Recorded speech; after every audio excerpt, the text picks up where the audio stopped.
सपा प्रमुख अखिलेश यादव को क्यों अचानक याद आया मायावती का वो फैसला।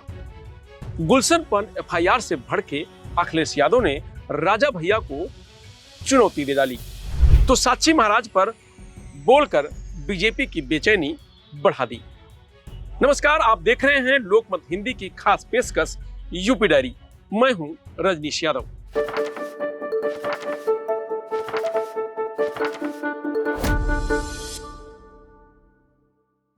समाजवादी पार्टी के राष्ट्रीय अध्यक्ष अखिलेश यादव ने एक बार फिर से राजा भैया को निशाने पर लिया है। कहा कि बहुजन समाज पार्टी ने जो फैसला किया था वह मुझे बदलना नहीं चाहिए था।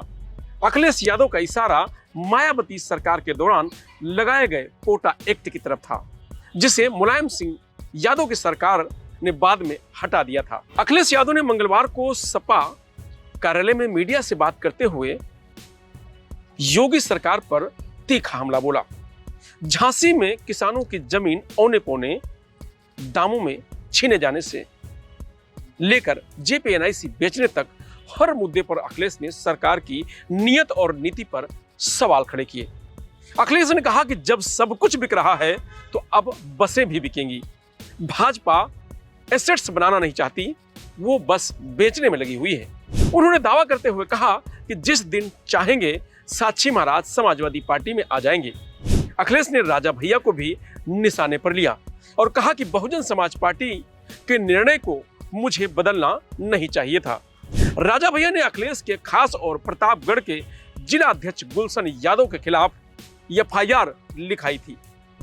इसके बाद 4 मई को सरकार ने गुलशन की 7 करोड़ की प्रॉपर्टी कुर्क कर ली। इसको लेकर अखिलेश यादव काफी नाराज हैं। अखिलेश यादव ने 2 टूक कहा कि राजा भैया को उन्हें चुनाव हराने में कोई नहीं बचा सकता। दरअसल प्रतापगढ़ में सपा नेता गुलशन यादव पर हो रही कार्रवाई को लेकर अखिलेश यादव से सवाल पूछा गया था। इसके जवाब में उन्होंने कहा कि यह हम सब जानते हैं कि उनके खिलाफ कार्रवाई क्यों हो रही है। आर्थिक रूप से भी जितना तोड़ा जा सकता है तोड़ा जा रहा है। टाइमलाइन देखिए, मुकदमा कब दर्ज हुआ। पुलिस कप्तान जो थे उनसे बात की तो लगा कि उनके ऊपर बहुत दबाव है। एफआईआर कौन लोग करवा रहे हैं? वो घबराए हुए लोग हैं जिन्हें चुनाव हारना निश्चित है।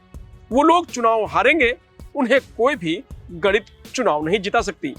मैं आपको वो बातें याद दिला दूं जिसे याद नहीं दिलानी चाहिए। बहुजन समाज पार्टी ने कोई फैसला लिया था उस जिले में, वो फैसला मुझे बदलना नहीं चाहिए था।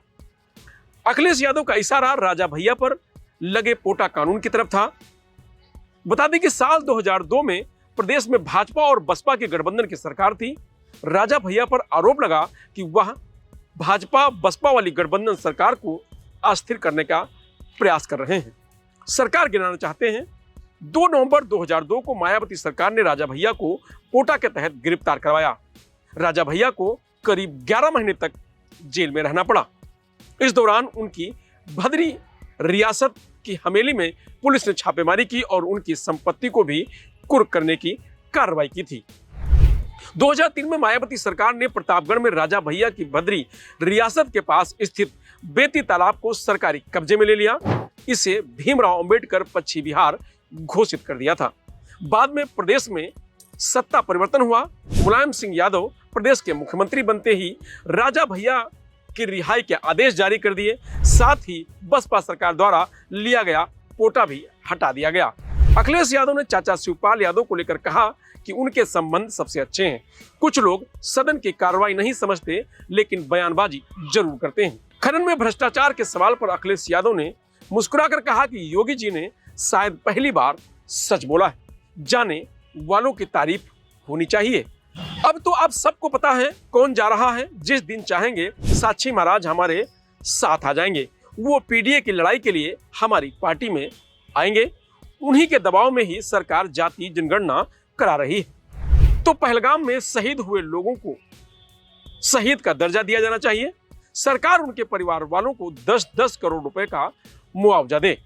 भाजपा के एक विधायक के सुरक्षा मांगने पर अखिलेश ने कहा कि हमारे नेता पत्र लिख देंगे, उनके लिए भी सुरक्षा मांगी जाएगी।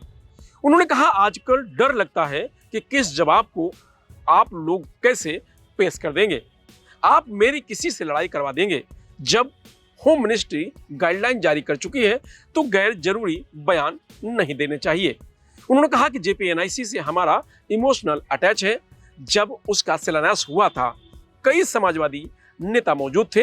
अगर भाजपा उसे बेचना चाहती है तो हम खरीदेंगे, कार्यकर्ताओं से चंदा मांगूंगा। अखिलेश यादव ने कहा कि अगर बुंदेलखंड में फैक्ट्री होती तो हमें रसिया से मिसाइल नहीं मंगाने पड़ते। ये लोग तो झांसी में सुतली बम भी नहीं बना पाए, जमीन ली, मुआवजा नहीं दिया, अब कह रहे हैं कि विकास हुआ है। 18 अप्रैल को झांसी में किसानों के एक प्रतिनिधिमंडल ने अफसरों से बातचीत की। 52 गांव पहले ही विस्थापित हो चुके हैं, लेकिन ना अभिलेखों में नाम है ना पुनर्वास हुआ। अब दोबारा जमीन भी ली जा रही है। 33 गांवों में सर्किल रेट नहीं बढ़ाया गया है। किसानों को 9 लाख रुपए प्रति हेक्टर दिया जा रहा है, जो बाजार रेट के मुकाबले बेहद कम है।